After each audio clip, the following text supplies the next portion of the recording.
Merci Mbote Nabino Nyonso Sika Bozali ba Congolais ya ngambo na ngambo ba Congolais ya motindo na motindo bandeko nyonso balinga République démocratique du Congo mercredi à lelo 5 juillet 2023 topesi bino Mbote. Nous espérons que Kobange longwe kati na bino po ete police aza ko sala mosala ba service de sécurité baza ko sala mosala pour na ko veiller la sécurité ya ba Congolais na ba bien na bango.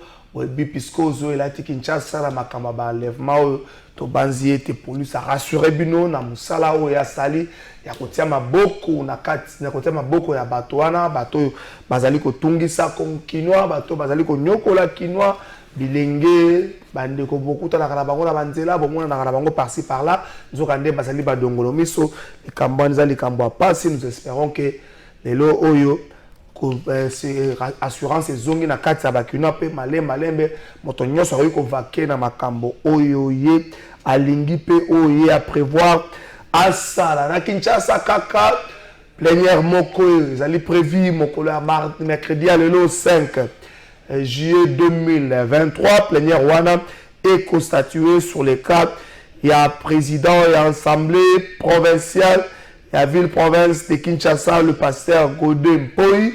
Pasteur Godé Mpoyi oyo mokola lundi le 3 a komela ki bureau pour na kotalisa na bureau incapacité na ye ya koya ko se défendre faisant suite ya repos médical intellectuel et moka président yango repos médical intellectuel avec activité physique intense oyo munga na pesa ki na contrôle médical à sala ki ya suka nzokande bureau ya dola ki na ye pour na koyeb c'est que c'est l'ensemble plénière qui est souveraine yé à ce bureau a koki te ko décider ba senga ki na ye aya bongo plénière est constaté qu'il est incapable de se défendre décision ko ya mamsusu mais ce qui le loi était il va constater les vides nini.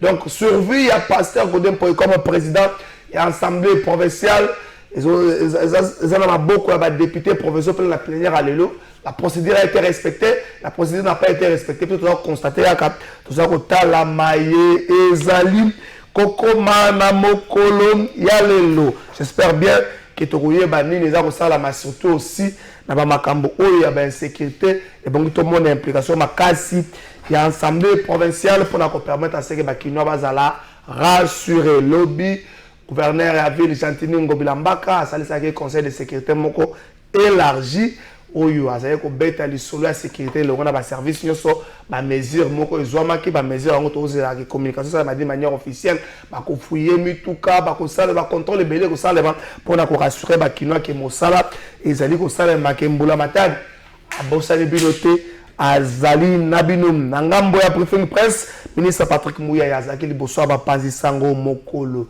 ya lobby na cadre de la briefing hebdomadaire na ye ba point belé merci Maurice Ligando pesa biso ba photo ba point belé zalaki de partir la journée à lobby ba betaki li solo ya carte d'identité oyo depuis 1984 congolais tous ayora l'époque à la carte d'identité enfin cette fois-ci Félix Tshisekedi na gouvernement na ba s'est décidé ba pesa na ba congolais carte d'identité bon mon chef d'état qui spécimen moko mais ba débit il y a opération ba auto carte d'identité zo banda kala mingité ka betaki li solo 4e revue trimestrielle oyo ezali ko sala na banque mondiale ezali un élément fort pour na finance publique na biso abetaki li solo ya financement ba élection ba to bazo kanisa lokola financement ba élection ezali sika la bango ba ko dembela po bazo report bazali ko mikosana ba bongis ba bongama nde na campagne ole ko kanisa ba kambona a saluer ki pe décision ya bandeko ya opposition ya ko répondre na invitation ya Nicolas ya Denis Kazadi président ya Seni pour na ye débat que ni siko na makambo penza ezali ko songa boka makambo ya pamba tout sango de côté ya likambo ya désistement ya ba pays ebele oyo na participation ya GA francophonie ko banda na fin du mois oyo na mboka na biso ministre Patrick Mouya lobby zana bato belé zana machination moko zali ko sala mapona ko saper le kuma Congo bato belé bazo panza ka likamba ya sécurité zali lango peza bongo te biso na kisa ça ce que tozo bika te tozo bika ville moko plus de 15 millions d'habitants soki moi ka moko isolé zali insécurité sengete ko ba ville mobimba mais plus bato wana ba bazana ba problème na bango moko ba pays wana bazana ba problème na bango moko on to brandir sur la place publique par raison sécuritaire wana zalaki un peu moboko ya maye ministre Patrick Mouya a lobela ki na briefing presse ya mokolo ya lobby ni to lobela likambo ya question électorale.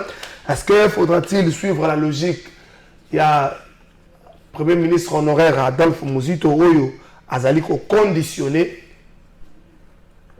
processus électoral na participation ya Rutshuru ya Masisi pe na Kwamut ce qui est salamité à ce point inclusivité et c'est que la tega na bato baza ko compétir inclusivité c'est que la population que bato nyonso baza à l'âge de voter na République démocratique du Congo ba kota na processus wana to kolobela yango na émission na biso ya mukula le to kolobela ka ya ensemble professionnel à Kinshasa avec le pasteur Godempoyi le loro ko ya te to kolobela yango to kolobela likambo ya sécurité na likambo ya sécurité crainte ya bakinwa mingi ezali comment on a que bato belé va présenter dans la police moko la lundi ça ba kamoko ya ba récidiviste ba kangama ba sala boye bato ba komi ko mituna so que la Simon Issa Konda lobby o bo diffamer on a dit que justice tie ba moyen abimate aninga na te ba kangaye mais so que ça bato oyo il y a une dame bato zo prendre ba kangama ki kala mingi te na 2021 makaboka ba kidnapping mais après sanction pour tout juste pesa na yeza la respecter tamukete après comment na kotambola comment homme libre azo sala makambo nyoso ya lingi est-ce que crainte ezate lelo na appareil judiciaire est-ce que ko bam les ate na ngambo na bango je na songa la kisi bino mutabi muto to stock ngemba la belé obi magandenge ni ona pesa ka magistrat $750 est-ce que ba $750 nous a reconstitué ba vie na bango te bande kwango yangwana waza maito kolobela mokola lelo merci na Gauthier Sey Gauthier Sey na zaya ko banga téléphone zo lekate e ba kidnapping ko moi mingi soko zaya na mutu 2 minutes téléphone lekite fo bango benga par-ci par là mais avant na tu as deux invités deux journalistes to beta na maso sa ko kota na makambo bato honorable Mike Mukeba Ikoso na pesio makasi ici ko zali par le bar quelque soit à la longueur de la nuit, le soleil finit toujours par apparaître. Les camarades, on a mis ceci la situation. Tout est suite nango le bovan sakamutu bovan ici à zone ngana te loko mokote. Mais avant ça, Junior Bakokela reçoit 4 minutes au total de Junior Bakokela moko il y a ba communicateur, il y a union sacrée, attaque ba communicateur, union sacrée ba komata ba 16 groupes au groupe of Mutoto, au groupe ba Bakokela. Groupe moko na mona ye bilenge moko boye, na posali ba kombo na bango ba groupe ali. DG Asnel réhabilitation est une honte pour la Union Sacrée Junior Bakokela. Merci Ndeko Trésor Kalafay pour l'invitation. Il va falloir tout comme pour un éclaircissement par rapport à cette question. Je devais d'abord, de prime abord, remercier, féliciter le commandant de la ville province de Kinshasa pour l'effort pour démanteler tout un réseau présumé criminel parce que jusqu'à la preuve du contraire, la culpabilité est établie, c'est présumé. Oui. Et donc, tous ceux qui appellent le gouverneur de la ville province de Kinshasa, moyen logistique à la disposition à la police. Nous avons une police professionnelle qui va démontrer de quoi ils sont capables. Et au moins, elles sont capables plutôt. Au moins, raison pour laquelle réseau a bimi na poissa. Donc, général Sylvano, coup de chapeau à vous, fleur na yo na musala uzakosala. Ndeko na un problème wana. Tout d'abord, on a expliqué na ba Congolais au bazo na biso. Ndeko Fabrice Lucinde ayaki lokola cheve na soupute na kati ya SNEL non. Nomination ya ba entreprise publique na ba établissement public et salema ki na tata mokonzi ya mboka mais il y a des entreprises ou des établissements publics où ils qui conditionnés d'abord par le concours. Concours et salema ki na régie des zones SNEL. Alors concours est qui organisation de l'institution Bretton Woods notamment la Banque mondiale et organisé concours pour la SNEL. Ndeko wana Fabrice Lucinde a gagné le concours avec brio. Et ça qui teste. Au début à l'époque teste ça la copyright kala na 2004 fin 2005 2006 au bande ko mengela ko ta na FPI bazoka na concours. banda wana concours esalamate Salamaki récemment. esalamaki récemment na SNEL na régie des eaux nendeko nani Fabrice Lusinde a distingué lauréat na concours wana.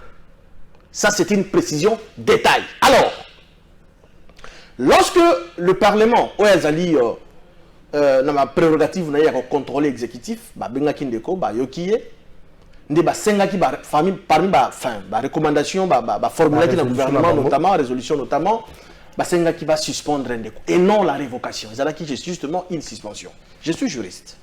La suspension en outre c'est une mesure conservatoire et donc le gouvernement avait respecté la recommandation de il y a l'Assemblée nationale. Pour quelle durée? Non, la suspension n'avait pas une durée, d'autant plus qu'il y avait une commission qui était en train de travailler là-dessus. Qui a été blanchi, il était dans le tout parce qu'il y a incompétence. Incompétence, on a distingué dans le concours, il y a l'institution Bretton Woods, où il s'est mis dans la Congolais, la Banque mondiale pour le bien incompétent. Ça, c'était d'abord une fausseté. Ben comme on a que grief, accusation, fondé qui pas de gozaki, il y a Mabé, il y a le Kouta, il y a l'équipe ma solo, il y a eu des zones d'ombre, raison pour laquelle Ndeko Fabrice Lusinde a été réhabilité. Et ce n'était qu'une mesure conservatoire. J'aimais quiconque a défi. Mesure conservatoire, à tout moment, ça peut être levé. Ok? Bah, levé mesure, et le monsieur a repris ses fonctions, il est en train de travailler. Et donc, c'est ça l'état de droit aussi. Tout le état de droit, il faut qu'on respecte le droit à Moninga. N'a pas devoir à Moninga. Les attaques non, parce que Tolini Moutou n'a été, il est ceci. Moi, je me suis renseigné personnellement. J'ai le temps, il y a que côté pas ma directeur, ma département. Tout dans même argent, non, ce monsieur, c'est l'homme qu'il faut. Il travaille, il fait un bon travail. D'ailleurs, il n'a même pas fait une année. Comment beaucoup juger, dans moins de quelques mois, non, il est ceci, cela, non. Topé, ça y est, chance. Mais c'est Fabrice Lusinde qui fait un bon travail. Moi-même, personnellement, on a contacté sur le terrain pour vérifier. Et Balobi qui non, ce monsieur travaille, ça y est, chance. Et gloire à Dieu, il a repris son travail. Et tout le monde a un résultat pour ça. Et tout ça peut aussi cette fois-là, les actions que vous menez sur le terrain, ils allaient pas Congolais, et madame. Merci maître Junior Bakoke la DG. Ah aux ominettes, ah c'est là toujours miawa. La semaine mon courir katanara donc les 5 jours ouvrables courir katanara 3 jours. 2 jours ne courir zalaka. Bon, kolobana biso maïli kaka ya mikandate. Tout le monde a fait Moussala. Merci Nao maître Junior. Merci Nao na régie to la bango. Ba proposer biso élément moko Jus Bongeli Maurice Gigandou Gaël pour proposer biso élément moko bongo permettre na ndekogoti pe akota. Merci.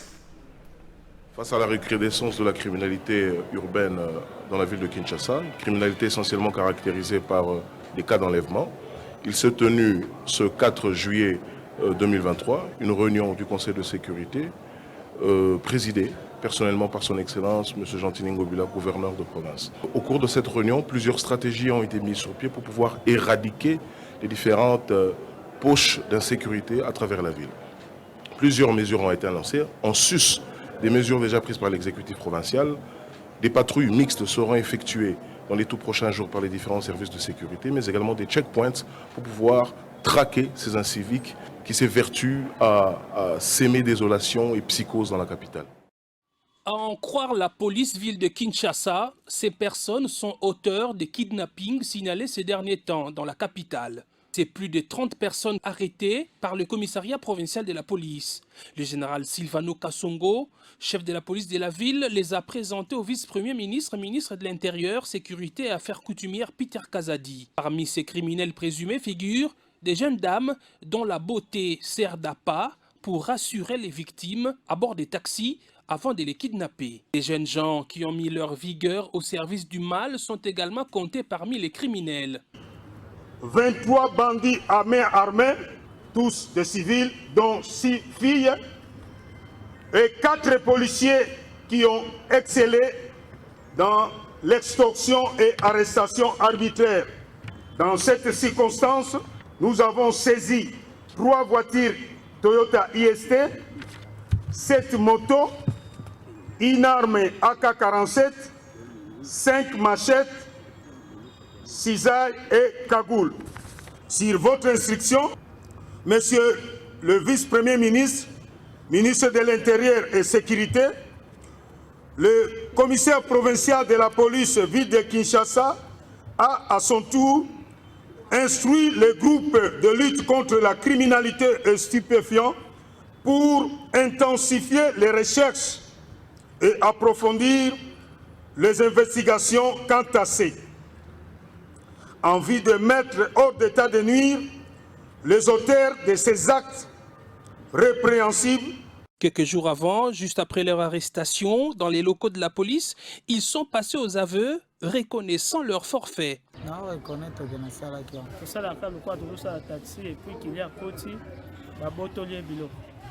Première fois police criminelle quand même.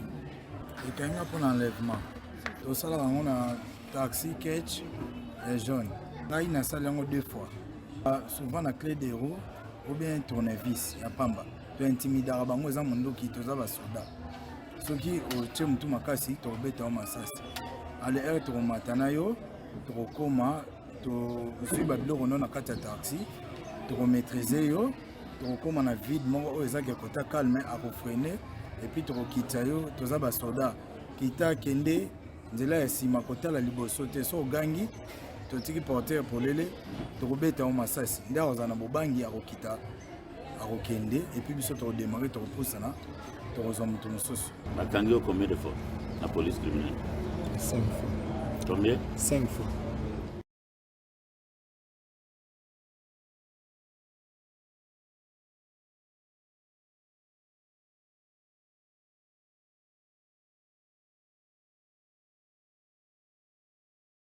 Plateau de vérité. Kasi na ngaki placé moi liloba moko na maye na kuti na plateau na yo ndeko oti koloba sur DG Asnel réhabilité. Il y a un point de vue contraire. Je voudrais ici élément contraire. Non, je voudrais ici dire que l'institution Mbokanabiso est appelée au Koufa. Vous comprenez que na maye ti ko salema na Asnel nous pousse à dire que les institutions ne fonctionnent même pas.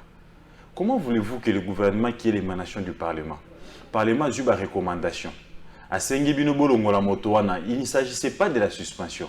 Or, Motowana, il n'est pas arrivé là par nomination ou par népotisme ou clientélisme. C'est la Banque mondiale qui a organisé les concours. Et Motowana a gagné les concours à 6 mois seulement. 6 mois, il a passé 3 mois, il a démêlé la justice. Dans ma prédécesseur. Sambaka. 3 mois d'avant, moi na kiti. Azumo sur la Banque mondiale. Pour abandonner, n'est-ce pas? Qu'au travailler. Le président de l'Assemblée nationale, qui a imposé l'électricité na Kenge, na province na yo. Oh, bon, moi les ambons à ça. C'est-à-dire, bisika nyon so sinel fait assez la mbongwana et c'est bisika yo rentable. C'est-à-dire, batouanda au futa, pour mbongwana ezonga bazong c'est la Banque mondiale mbongwana. Parce que lui, il a l'étude naïe. Basali, la question était nini zate, projet au la Kenya. Et qu'au foot, à te raison que ça bon, on a été manque à gagner. Bouquet qu'au salé laïe, plénière mobimba, ba recommandation le kuta, c'est même qu'on a la recommandation, ça met. Non, c'est ça des recommandations. Mais comment vous pouvez traiter quelqu'un d'incompétent, quelqu'un de détonneur, alors qu'il n'a même pas encore touché l'argent? Bon, vous êtes dans la Banque mondiale, elle n'a même pas encore travaillé. Et après, qui est là pour se défendre? C'était le président de l'Assemblée nationale avec ses militants, avec ses poulains. Donc, Lelo Moni, Madame Adèle Azongissier, si réellement l'institution comme M. Salemaka, soit la plénière doit présenter des excuses à ces messieurs, ou simplement la plénière doit sanctionner Madame Adèle Kaïla. Merci. Deux choses. Tout à suite, nous Européens, ça va vraiment. Je sais que suite personne dans souté pour bazan en vacances déjà. Non, le bureau peut se réunir parce que Madame Adèle Kaïnda a désobéi à Mibeko à Mokonzi parce que l'Assemblée nationale a Mokonzi gouvernement ou dans la carte Assemblée nationale. Merci. Donc, à Watoza poser la assemblée sérieuse et Zoskoyo option va convoquer Madame Adèle Kaïnda à motiver. Soit sanctionner la ministre. Soit et présenter des excuses et l'accès que non, recommandation dans le gouvernement, particulièrement la madame à portefeuille, et ça dans le sens sous-bassement, de madame à lever. Soit, madame, on a appelé sa motivation, pourquoi à lever, n'est-ce pas, sanction, ou il n'a pas considéré, ça là, n'a DG Yasne. Donc c'est pour vous dire ici qu'il y a à boire et à manger, ce sont des intérêts qui priment, il n'y a pas la question de l'État ici. Merci, Simon Issa, qu'on appelle sur Mboto, je ne sais pas si on replacer un mot dans le dossier européen. Bon, naza na moyo koplace te na dossier oyo ya SNEL. Esengeli natanga mobeko na biso na yeba mobeko eza koloba nini. Mais nalandaki bien ndeko oyo awutaki koloba tout à l'heure par rapport à ces sujets. Je ne sais pas, commission oyo bachaki en place, et pas l'Assemblée nationale, pour fouiner de fond en comble le dossier wana. Pesa qui va résultat nini et soka qui n'a pas résultat nini il faut toyeba makamonyo soit les plutôt temps à mobeko toyeba ceux qui assemblée a recommandé suspension. Est-ce qu'il revient à l'assemblée ya koloba ke bo lever suspension ou bien il revient au gouvernement ya koloba ke ba lever suspension parce que ngai na yokaki que une fausse délégation. Il y a Banque mondiale qui a dit comme mon premier ministre, Sololina est le premier ministre, ça m'a tremblé. Après cette injonction à diaconesse Adèle, et puis diaconesse. Ah, tu as diaconesse, papa, le ministre. Ah, ça diaconesse. Ah, papa. Quand on appelle ça que l'injonction, le roi diaconesse, c'est l'injonction, le roi ministre Adèle. Ah, ça diaconesse. Ok. Après cette injonction à diaconesse Adèle, à son tour à exécuter. Et c'est ce que tu as tout le temps, les juristes, est-ce que ça les macabongo ou bien ça les macabongo? L'Assemblée décide, le gouvernement décide à son tour à lever mesures où l'Assemblée a joué. Est-ce que cacophonie ça les place ou bien ça les nité mobile qu'on est et merci. Depuis ce mercredi, à procès en flagrance, il y a un présumé ravisseur et Bandiko Leloyo. Dans le tribunal, à grande instance, il y a Gombe. Il a aussi siégé dans l'audience foraine. Côté c'est toujours les Cambouana. Moi, 2 minutes, ou 1 minute 30, 1 minute 30. Quand tu as une image au général, à Zokamwa, yo to kanga yo déjà. Obimara nengeni, on appelle ça à $750. Yo, oyibaki nengeni, on a sala kibon.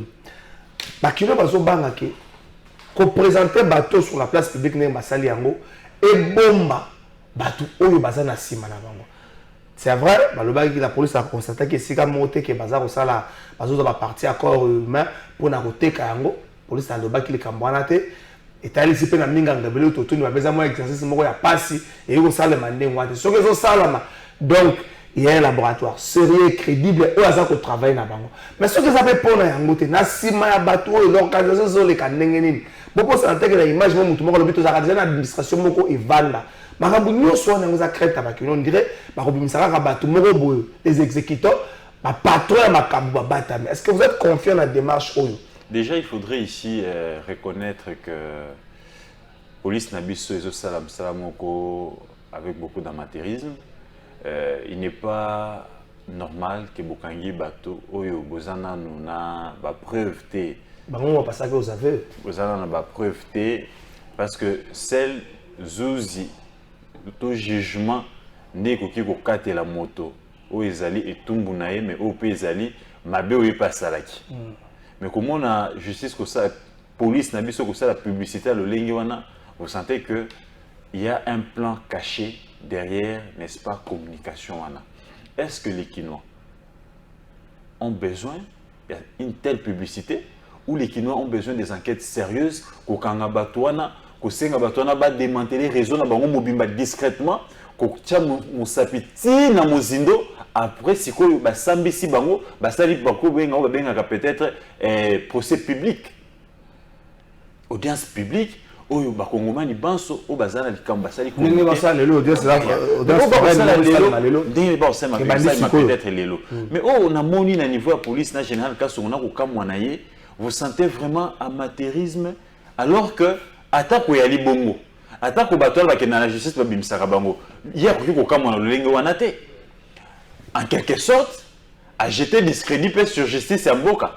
Est-ce que ça yem t'a jeté discrédit to mutu wana yem mora lobby na futa général biyo to kanga ki obi maki ko na futa ka $750. Après c'était quoi la réaction? Na kamo yem moko kamo. Alors que le problème de la justice ne commence pas simplement avec les magistrats. Et bien, à niveau P, il y a police. Les problèmes commencent au niveau aussi de la police. Police à Kangakanani, police à Kangakandengenini. ba OPG à police ba sami sarabato ndenge nini? Est-ce que bango peut ba respecter mobeko? Est-ce que bateau ba batinda na parquet? Est-ce que réellement eza bateau ba coupable? Est-ce que bateau ba batinda na parquet? Eza bateau te bazangi mosolo. Ya ko répondre n'est-ce pas na ba exigence na bango? Na canon ne ba batinda na parquet? Est-ce que réellement bateau nyonso juste na parquet bateau na réellement ba sala ka mbeba? Ça aussi, c'est la question qu'il faut se poser. Parce que notre police aussi est à la base, n'est-ce pas? Il y a des innocents et des gens. Parce qu'ils envoient des gens, où ils vont tester réellement culpabilité dans la mais pas si vous avez 200 000 francs, vous avez 500 000 francs, vous avez un bon 48 heures, vous avez sur le BT. La police a un mandat pour détenir pendant plus de 48 heures. Sur 48 heures, et que mutuka paquet, bazu motoana, basale lié peva lokuta, batindi na loingwan. Et c'est ce qui est kuna. Vous voyez déjà où le mal commence où. Il faut ici, nous reconnaissons la faiblesse de notre justice. Nous reconnaissons la faiblesse de notre police. Tout simplement aussi parce que le gouvernement est incapable, il y a beaucoup de solo dans la disposition de Bango. Ils ne sont pas bien payés. Ça n'a pas commencé avec Félix Tshisekedi. Il a hérité, n'est-ce pas, ces désordres. Mais au moins, il y a un état de droit. Tu as vu un ancien ministre Kabila Alouba, ma magistrat, beaucoup de magistrat 3V. Villa, veste et voiture. Donc pour eux, quand ils viennent, soit Monica, moto de Bosso, au moins, or, se met dans la veste. Soit Monaza ministre, or, se met dans la voiture. Soit Monaza, or, se met dans le pam. Donc c'est ce qu'il y a dans leur tête. Au lieu de ça, sa moto, na kubanga mubeko, ba ukapé kolanda. Est-ce que réellement moto est coupable ou est innocent? Donc beaucoup cannabis sur les lots, aux à innocent, aux à coupable. Bon, on a kaka. Donc il est important ici de dire 30 secondes. Il y a kidnapping, mais il est aussi important de signaler que la politique peut banassimer le code. Que ce soit les politiques de l'opposition, que ce soit les politiques du pouvoir. Vous sentez qu'en pleurs, Makambo et Zunakati capitale démontre qu'il y a des gens qui ne sont pas prêts à aller aux élections et qui sont en train ici de continuer à s'aimer la terreur, l'insécurité. D'où l'implication pour justifier. D'où l'implication autorité. Vous pensez que pour justifier, n'est-ce pas, les reports ou la non-tenue des élections dans les délais constitutionnels. Merci. 30 secondes. Vous pensez que l'implication à Gentini Ngobila dans le service de sa sécurité à ville et qu'on rassurer les deux Bakino? Non, mais quelle implication, mon cher ami? Vous sentez l'abandon, vous sentez l'absence de l'État. On a l'impression que la ville n'est pas dirigée. Comment voulez-vous? On continue d'arrêter, mais chaque jour, il y a des cas de kidnapping. Hier, j'ai vu une dame qui témoignait, a échappé. On a l'impression qu'on laisse les gens faire pour faire la publicité, pour la remettre sa moto, voilà, la sécurité, ça m'a cassé, le jour à vote. Il y a à boire et à manger. Et en tant qu'analyste, je sens la main noire et cette main noire-là peut venir de partout, soit du régime, soit de l'opposition. Merci Simon Issa, quand vous partagez le point de vue à côté, le mal avec la justice, déjà dans le niveau de la police, est-ce que Batindara Moto effectivement est coupable de Moto, Azana Makokite à répondre à l'exigence de Bango, mais aussi Alexis Tambamba, le barango, magistrat, bazali à la base, il y a raté et belé, démêlé ça dans la justice. Merci pour notre retour. Nous sommes d'accord avec Ndeko Gauthier Sey, dans Makamwa Koloba. D'abord, nous sommes dans le lobby que Tango général Silvano Kassongo Seki a jeté peu discrédit dans la justice. Le général, le commissaire Silvano Kassongo a jeté discrédit dans la justice. C'est un humain comme toi et moi. Akoki kokamwa papa bakanga plusieurs fois police il va 150 motos bakanga kayo okota kaboloko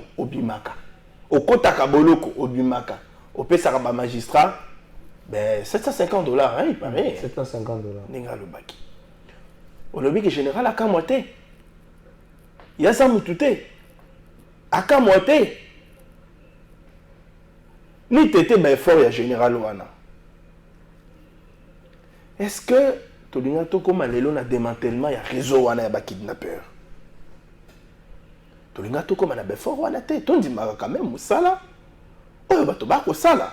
Mo se pesa ka biso mo bilongi na bango malgré que ça m'embêtait.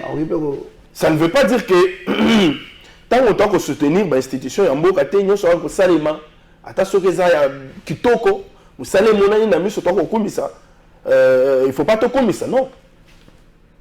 applaudissons, saluons le travail. Oh, Sylvano Kassoa, la police, ville province à Kinshasa. Parce que, ni tété, Msalawana, mais les héros bakinois, on a tout le monde à 18h, 17h. Au quotidien. 16h, ton côté mandako. Tout le monde a des choses, va changer ma méthode, va remplir ça dans le transport privé. Peut-être bakinois, c'est décidé de makolo. Mais c'est grâce à mon salaire général Kasongo de toi comme toi transport en commun, toi tambola. Grâce à la décision naïe, grâce à mon salaire naïe. Donc c'est t'encourager bango. Banakata ko juger bango. C'est vrai, il faut te dénoncer justice nabiso. Attends moko zamboka a dénoncer kayango. Pas magistrat nabiso. On a quel type de magistrat? Yo magistrat au lingimbo kanayo. Patriote. On a dit que moto oyo bakaniye parce qu'à bandali ko ça le trafic. Il y a des organes humains. À côté de boloko. Mais parce qu'à payer sur $1000, $2000 et même $100,000, tout le babongo. On s'est décidé au teki conscience na yo, au bemisi motowana libanda, on dit kakende azonga abanda ko sala musala banda o sala ya ko kidnapper bato ko longola ba organe côté kayango yo magistrat. On dit au teki conscience na yo. Yango wana mokonzi mboka azalaki na raison ya ko dénoncer justice na biso na yokaki batiriferaire ya opposition balobi azo dénoncer justice ayebite makambo azo sala il se plaît non mais avec ça toi copé ça y raison tout ça copé ça y raison on a quel type de magistrat ya wana il est en tant que magistrat suprême et sengela la moka la moka na sens que il faut opérer les sous réforme courageuse au sein il y a appareil judiciaire na biso parce que celui qui doit continuer à boyer de goguetia soulever c'est vraiment très important il faut tout le monde que ça sabotage on a combien de sabotage à la veille des élections banguna na ye ba détracteur na ye ne bazali ko orchestrer makambo wana sabotage ba kidnapper wana bazwa kambongo wapi parce que ça ba payer pour participer na GA francophonie ba ya témoigner ba mingi ba comme ko désister bazobra na kata koloba nyonso wana francophonie élection sabotage ya ba détracteur ya Tshisekedi tant ba ko mona ke moko ça na kata ko évoluer positivement, qu'on réussir. Francophonie, babundisaki finalement, francophonie, vous savez, madame Boka na biso. Ba comment l'élection, babundisaki, baza prêté. Pour la reconnaître la ponami. Mais finalement, Denis Kazimana, batonaye balobi, ma ponami ezali. Tout ça, va multiplier ma stratégie sur le plan sécuritaire. Merci. Kidnapper bateau.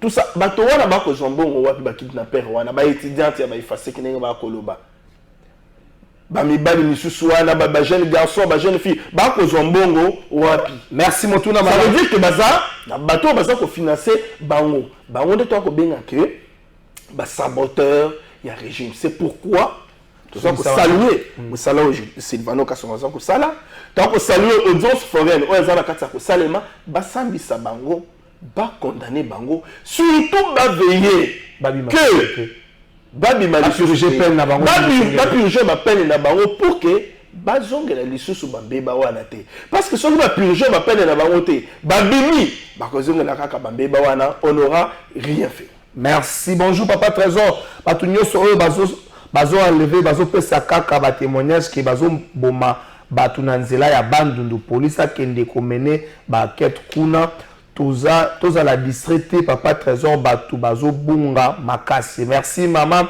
Bibiche de Kokotier, j'espère orozongela yango mais toko tapeka totika la peka na Kinshasa orozongela yango na ta d'antenne na yo le cas Godempoyi situation na yo vous allez éclairer lelo.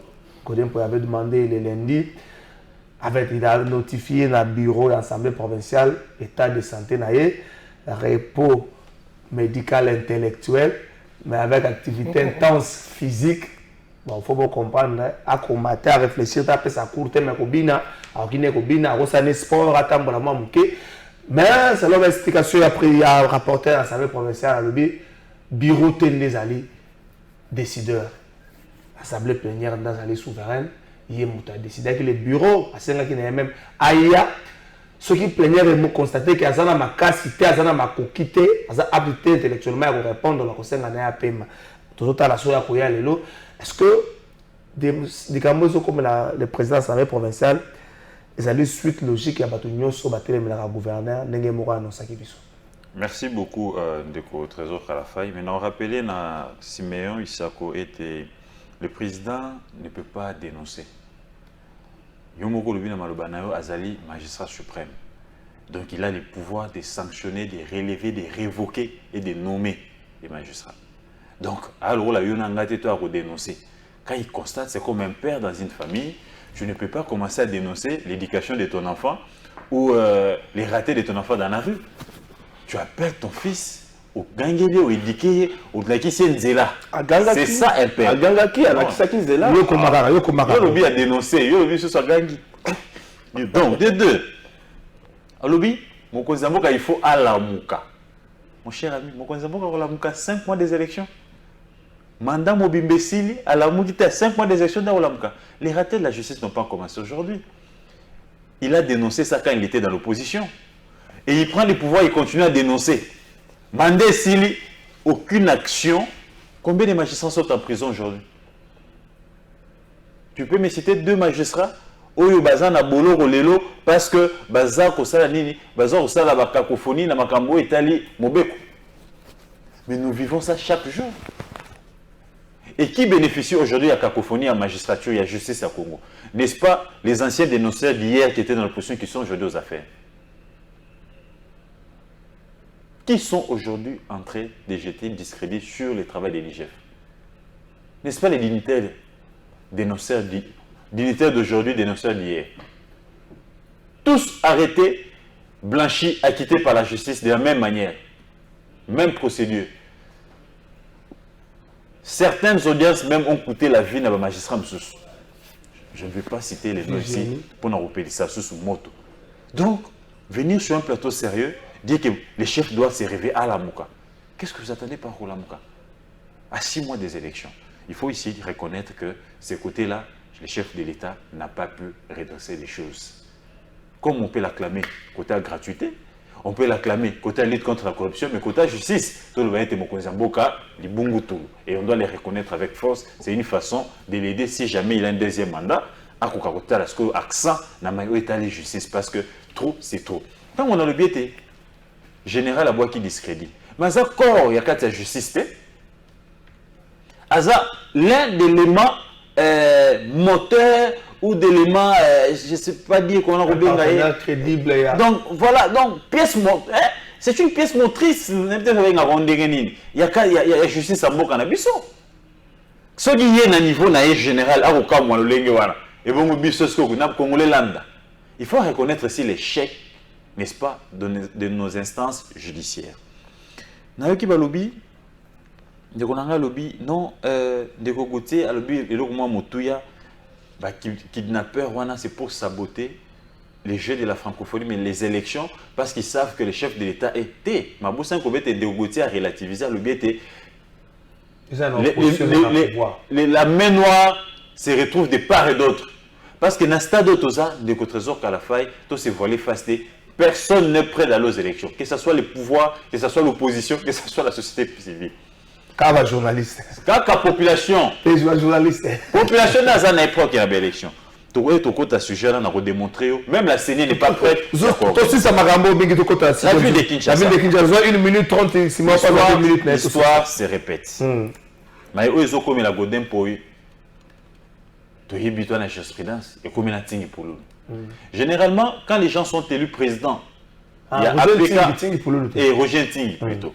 Tant que tu as président de l'Assemblée provinciale, au lieu de la Mosala Oyo, tu as le président de l'Assemblée provinciale. Oyo peuple a été député, tu as un zungu à gouverneur. Tu as un jeu à gouverneur. Roger Tingi, pendant 15 ans mobimba. Azara n'est petit bitina Kimbuta. 12 ans. 10 ans. 10 ans, n'est petit bitina Kimbuta. Aucun jour Kimbuta n'a été convoqué. Aucun jour Kimbuta n'a été inquiété. Il était là pour protéger les intérêts de Kimbuta. Mais mon collègue n'a qu'à tomber la moi zolo. Moi longue. Attends Kimbuta mis son ami Kimbuta a déclenché, a démarré machine a Eliaï. Aujourd'hui, c'est ce qui arrive au président de l'APK, Godin Poi. Godin Poi, pendant les 4 ans et demi, Moukebaï, Bisso Bapanzi Sam, tout le qui n'a été endoïké, tout le monde la gestion qui Kimbuta, incompétence et plutôt, mais gestion en Gobila, incompétence et en Gobila, tout le monde la raté en Gobila. Godin Poi a quand même mis sur ça plutôt une émission que notre bilan est positif. À 6 mois des élections, Godin Poi est Kolamuka. À mon été, n'a pas perdre l'électorat Nangaï. Qui Gobila, yebisa biso fictif bazao. Compte parallèle na ville. Banyongo kenda ko zwato mona msala ko sale laté. À 6 mois des élections. Era la musiango balamongo Gobila a activé bouton oyo et ça a noté des vidéos qui mbuta pas activaka. Et quoi ça va président? Et quoi ça va président Gobila activé 31 députés Mbalamoko. Et qui a initié la motion d'échéance? C'est le député qui était le président de la commission d'enquête. Il y a des dettes au Godin Poi. Gobila babande ko zona ba banque. Mbozi wa mbozi. Donc azana documentation. Ce gars il y a quoi ça mobile. Ce gars quoi ça godé. Azana documentation le président de la commission yo agenda ko zona ba banque aiba ba nyongo oyo ensemble so faut battre. Donc denga zawana à tout moment akoba chaper mobile mandoki. Donc moi, c'est l'Assemblée provinciale. Ils ont vraiment une assemblée sérieuse. Ils ont un mandat à peuple. Après avoir recouru sa Godé, parce que les sorts de Godé déjà scellés, Baba sa machine en Gobila, parce que Gobila doit dire au Kinois, Zam de Tongam Nambongo Nini. Merci. Et puis, Bambongo Nyoso Oyo, taxe Moussous, ou à hypothéquer, on a Nini. Pourquoi les gens sont impayés? Pourquoi le gouvernement impayé? Les administratifs? Et Gobila doit venir répondre. Et si cette assemblée est réellement neutre, après l'action de Godé, il faut batailler Sasko Mandoki et pas Yangobla, parce que les deux ne méritent pas d'être à la tête de la ville. Merci aussi. 3 minutes, il peut faire 3 minutes. Bonjour, de votre trésor, Mboka Nabiso, Mabe, Ezo Salema Mingi, Bosolo, Ezalite, Mboka Ezo, Kambamana Kiyanke, Simon Isako, pour répondre à ma cambo, il y a insécurité. Mais est-ce que la manière dont ma province Nabiso Ezo la gérer, du fait que le gouverneur n'est pas en Mbongo, l'Assemblée provinciale, il faut obligatoirement la poche du gouverneur. Ce qui est dans la sainteté, les bandages, fini bouton dans le gouvernorat et puis quoi ici. Mais qu'en est-il des questions soulevées par Godin Poi? Mbongo, fictif, et on les à Bongo? Bon, d'abord, avant qu'on réponde à Moutouna, on a un Gauthier qui atika campagne wana ya SAP wazana yango maponami ezali tozokota na likambo wana kotika la mingi te tozokota nango penza wana lingi tozokola lokola tokolobela yango na leki na likambo etali gestion ya ba province gestion ya ba province na biso tolobela yango mingi babongisaka ba séminaire je ne sais pas encore comment on appelle ça. Conférence de gouverneurs. Renforcement des capacités par-ci par-là. Il y a baraté et c'est en vacanani la conférence de gouverneurs en gros. Pour la mobile. Na mobile pour lui. Par contre, ça va être incompétent. C'est que les ballons. Par contre, c'est na mobile pour lui. On se met balé baba incompétent. Godin pour y Bakino bazolela Godin Poi akanga ki mato hier en tant que numéro 1 akokaki ko contrôler gestion ya Ngobila akanga ki mato. Il était dans la complaisance et dans la coterie. Tout ça ba star patika bilan na biso ça positif. Le bilan comme négatif. Pourquoi va se séparer alors que bilan comme est positif? Alors, il y a bilan positif. Pourquoi le Bakabouane? Bilan positif, alors que les membres du gouvernement ont un paiement. Godin pour y qui a voté. Bilan positif, alors qu'il y avait agent fictif l'Assemblée, agent fictif dans le gouvernement un peu partout. Godin Poyi, à mon avis, qui a voté. Bilés fictif, alors que bon la construction en Zambie, ça l'a qui détourné. Godin Poyi, à mon avis, qui a voté. Bilés ça l'a qui positif. Les lots bilan est commis négatif, Bakabouani, Bapazani. Pour l'anga, il y a Koloba Mingi et Zate. Godin Poyi. Ceux qui ont les députés ne vont pas décider. Merci. Nous allons saluer. Après avoir colonisé la Godin Poyi, le gouverneur Gentiningo Bilambaka. Papa, à la sortie, à la veille, à la sortie officielle, il y a parti dans l'EACP. Bon, le Bungaka. La caisse n'a pas sort. On a Godin et Ougagata. Bon, on est que Nakawapi. 500 000. Bungaka, qu'est-ce la province? Parce que parti à gouverneur, il y a un Kodima. Il y a ça la sortie officielle. Bon, on a tué, il a place et Kenda. Est-ce qu'il mérite? Il y a que diriger la province là-dessus. Merci pour le baquet. Aza qu'on mérite. Merci. Gestion, il y a ma province, na Tanganyika. Ma réhabilité, gouverneur, on a bossani comme on a eu dessus. Maman, gouverneur, il y a Tanganyika. Oh, bah, finga la audio. Ma réhabilité. Alors que la audio, on a eu. Azo finga na député. Aza qu'on a vu ça clairement. Que naï la soit comme bon la province. Pour la connaître Sabino. La soit illégalement. Ah, Kolobayango. Illégalement dans la Kambongo ya province pour la couper Sabino bolingo boso ba mampangu bolingo botonga ba parcelle na pesa Rabino bongo ya province illégalement pour que bino boli ana bana na bino bosepela bosala ba voyage na pesa donc gouverneur a ça consciente ya mabena qui a ça que zombongo ya province a fait ça na ma député pour que ba garder pouvoir na ye et gouverneur wana des cours constitutionnels aïe, pour réhabiliter à son ici et pouvoir. Est-ce qu'ils ont tenu compte? Il y a un grief, l'Assemblée provinciale a soulevé qui contre eux. Merci Simon. Parce qu'il y a beaucoup de gouverneurs à encore reconnaître Yango. Est-ce que la Cour constitutionnelle a-t-elle tenu compte de tout cela? Merci. Yango on a juge Nabiso et Sengeli Basonga Biso. Basonga Biso la gestion Yamboka. Merci. Merci Simon. Et puis moto ya bongo, moto ya bongo. Mama wana soka zongi na Tanganyika. Akokende ko sala soigner ça que niveau ba kokende. Akokende d'abord ko sala nini? Est-ce qu'on améliorer gestion na yo bien qu'on améliorer té? Merci. 30 secondes. C'est même oublié dans l'audio à l'obiga ateka zo mbongo. Naza membre parti au pouvoir. Parti au pouvoir. Donc ça veut dire que Namta IDPS. Tu n'as pas dit. Il faut que dénoncer. Oui, mais ça a été dit dans l'audio.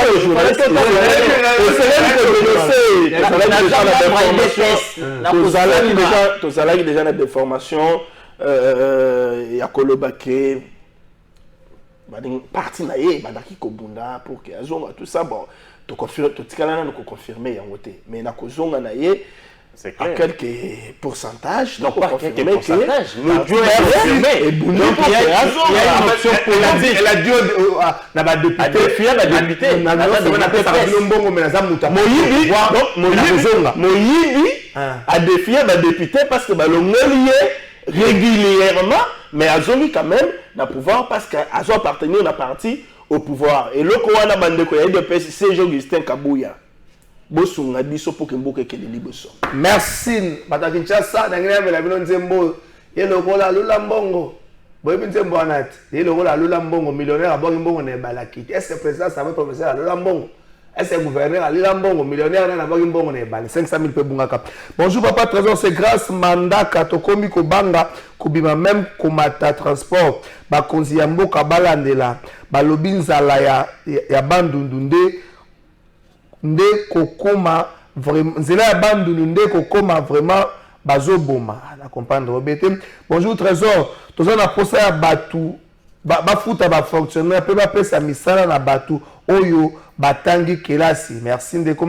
Bonjour papa trésor, justice nde etombola kamboka mais justice pasi ndeko toza wapi na justice tozokende na yango wapi. Bonjour trésor, place nini oyo justice aponi pona kotinda batu wana po bakokende kanya makasese tuna général Kasongo te muta répondre. Bonjour trésor, affaire enlèvement a commis scandale na mboka oyo alors ndeko Siméon atika ko balusa makambu. Bonjour Trésor Ndeko, wana oyo alobi makambu ya SNEL avandaka wapi po courant eza problème ya makasi na mboka oyo. Tonton Sylvain. Bonjour Trésor, pourquoi batuye oyo wana ya la police alakisa kibiso babimaka kaka na prison ezalaka nini?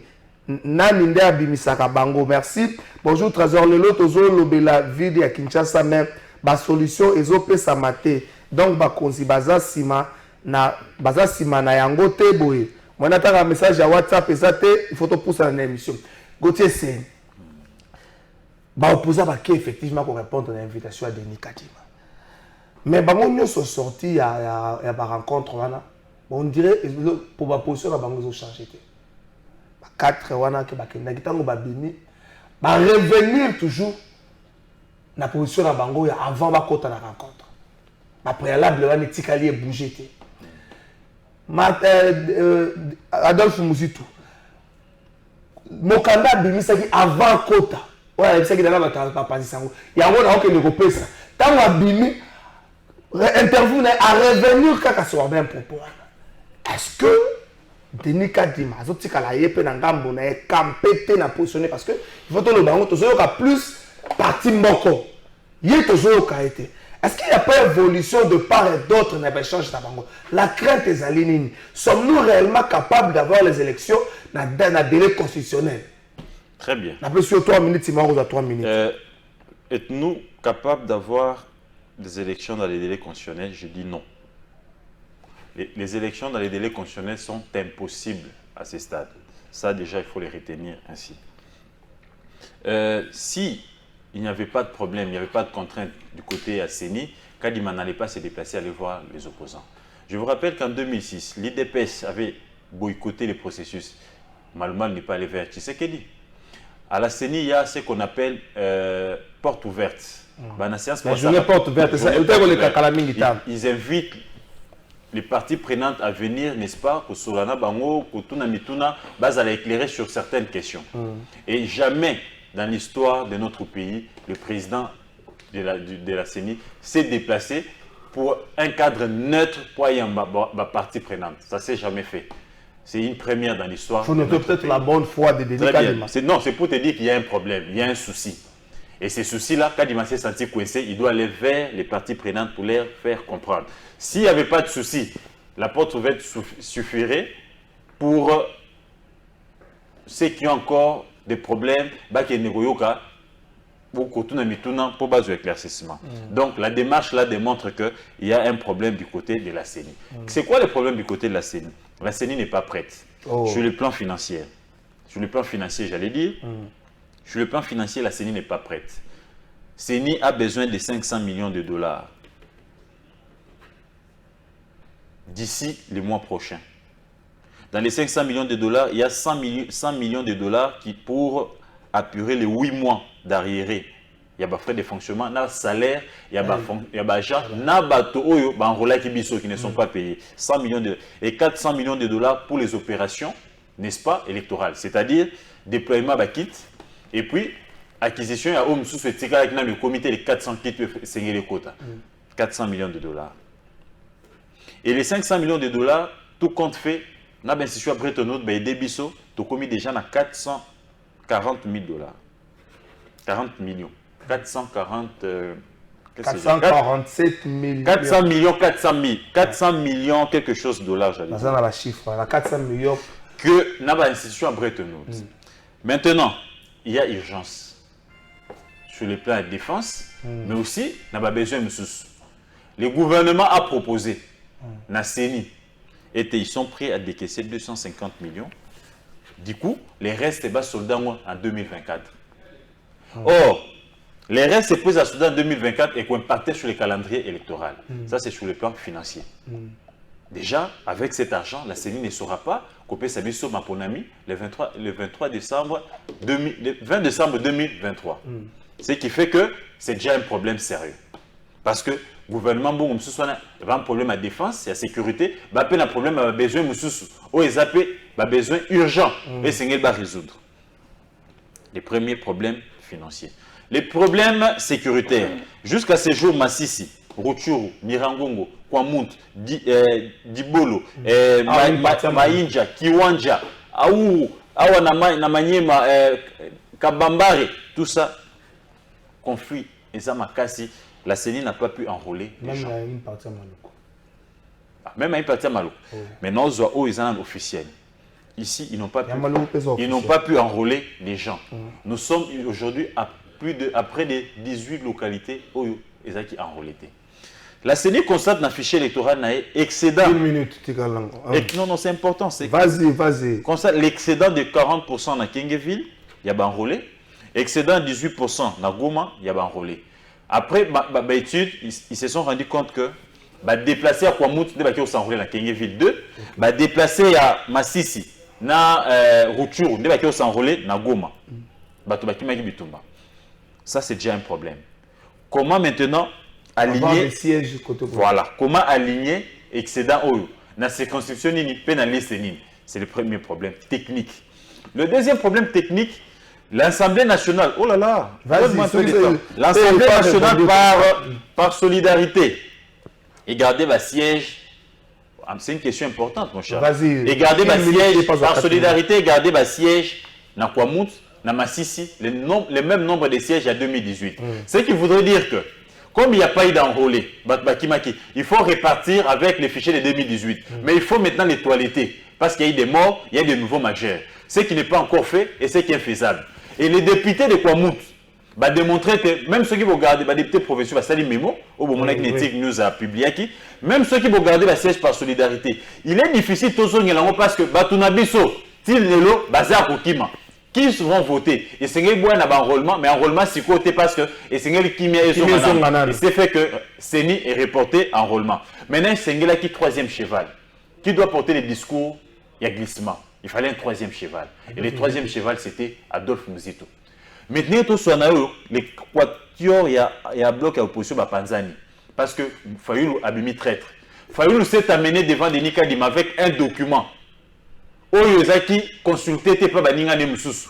Ils se sont rendus compte. Il y a un moment qui était porte-parole il y a 4 ans c'est ça mais fallu a weleli que non ngala ba français c'est ça ngala baningala. Dès to sono bebazo ba suli ba moroté. Merci. Les jours à venir non on appelle ça révélation à canal il y a yoga qui on a baki après consultation il y a Muzito a obimsa tribune à report à monaki tribune. Les lots ça fait sur révélation demain ou après-demain les trois ça communiquer ou désavouer Fayoulou parce que comme la messa il faut la messa mukanda moko denika di matanga mukanda lobby vu les contraintes nazo senga na CENI à ça la report il y a 6 mois. Merci. Maman balinga ba lobby ces documents ne nous engagent pas. Merci. La position la mukana décidé. Abi mais comment y a biso ou consulter bisoté. Merci. Donc, le troisième cheval c'était Muzito qui a porté les glissements et là c'est le discours qui va se faire maintenant entendre parce que ni l'opposition ni les pouvoirs, personne n'est prêt d'aller aux élections, par contre, notre collection, Yangoy. Même pas la CENI. Merci pour la motuna nayo. D'abord, on a Loba avec la source nanga, et ça constaté. Des cocotiers per au Loba Yango. Mbutu et Koti, Nangambo, il y a Quator. Fayoulou, Sesanga, Muzito, qu'est-ce que j'ai dit? Katumbi. Matata. Mbutu, désordre, confusion. Bakoloba lusu sous langage mon côté. Bakabwani pour la nini. Bakabwani parce que certains estiment que baza après ya kokena ma pronamité. Ba proposer on a ba mususu. Ba mususu ba la kati ya koboya. Ya ngona komona na langage na bango ba comme un tout petit peu modéré pour que ba ko soit majorité au pouvoir la CENI na joué na bango. Heureusement, malheureusement pour eux je vais dire. La CENI est indépendante. Assis à Sali, Oya Moussala à toute indépendance et Aza déjà techniquement prête. Donc pour vous il y aura élection. Prête pour organiser l'élection au 20 décembre 2023. Parce que le Kokadima a joué la crédibilité yaye. C'est pourquoi Sali manche il faut jouer la CENI c'est un organe technique. Et techniquement parlant, la CENI est déjà prête. Ok. Finance, exemple, ça là, gouvernement. Gouvernement de Singela libérer finance. Sécurité, et ça gouvernement, et ça CENI. Mais du point de vue CENI, il y a un Moussala. Voilà, du point de vue technique, il y a un beaucoup pembe. Moussala et Salini. Bah, c'est le financement pour que tout le monde ait un ponami. Mais dans l'opposition, dans l'Équateur, confusion et côté. Bah, Kamwani, bah, monsieur Soubalingi ma ponami, bah, monsieur Soubalingi ma ponami, té. Et donc, de Kogoté, à tika Koloba, que Seni a prêt pour organiser l'élection. Seni a prêt. Seni a prêt. Mais, na kondima, na kosepela olo baké, Seni a prêt. Mais etika du sucre na gouvernement pour que le gouvernement a ça là, par naïe à exécuter, par naïe, il y a financement, na, il y a sécurité. La CENI fait pas les quoi monter les massifs et des routures. Tika monsieur Silia Soukista, tika ya Soukista. Seni a prêt. Question de sous-sous. Oye Sengeli ba Congolais ba yeba, ba fongola matoi, ba fongola miso. Ba fongola miso ba mona, ba fongola matoi, ba yoka. Le bas, problème en Bato bande connaissance opposition, c'est ça et les autres. On va dire que boya ndeko kadima. Mais nga na yebi na négociation. Que tant que négocier na moto. Principe ya liboso to zalaka na négociation, il faut reconnaître l'interlocuteur. Il faut qu'en face de toi tu aies un interlocuteur valable. Donc l'opposition à ce jour akoyebisa biso lisusu te likambo ya restructuration ya CENI oto boyika zima fait discours na bango bakendaki tango Fayulu bimi ya lobi nous venons de rencontrer le président de la CENI. Non parce que babi Kadi Mazali société civile. Mais les postes qui reviennent na parti na politique balingi pe ba délégué na bango des gens qui ont mandat majorité satindaki opposition atindaka ya mayu ya ndenge nini manara biso nyonso to yebi. Merci.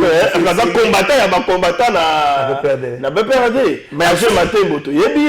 Alors ba oyebisa biso le premier vice-président ya CENI to merci donc préciser ça que bato batika koloba délai constitutionnel techniquement parlant CENI à tenir yango et tikali na gouvernement de à ça la part de responsabilité naie à libérer mon solo à pour assurer sécurité pour que ma pandémie ezala apaisé. Merci, bonjour papa Trésor pour l'IGF Azola de la Makambu ya ville ya Kinshasa te. Yepe Azolia na bango en plus Azo yo kanalisu sute Jude na monga fula. Merci ma message à Batozé Belé. Moi n'attends la nyos ezate bolimbisa. Gauthier Sey merci na mosala na yo na ba révélation na yo. Sinon Isako merci pe na mosala pe ba révélation na yo. Maurice Gigandou merci na yo Juice Bongeli merci Gaël Riel merci. Toza la ramboka. Côté c'est à l'obiangwa, c'est ça après ces explications après ça qui bino après ces réponses na moto na ngai c'est ça ka longi pour Fayulu la zaki rapporteur te et Fayulu la bimisa ki lo kasa moko oyo et yaki na kombo ya lamuka et non na kombo ya kwarto est-ce que Fayulu ya solo mais après na soit dos na tout na été à dos c'est pas belle et puis le kasa na balobi na kati était report à 6 mois.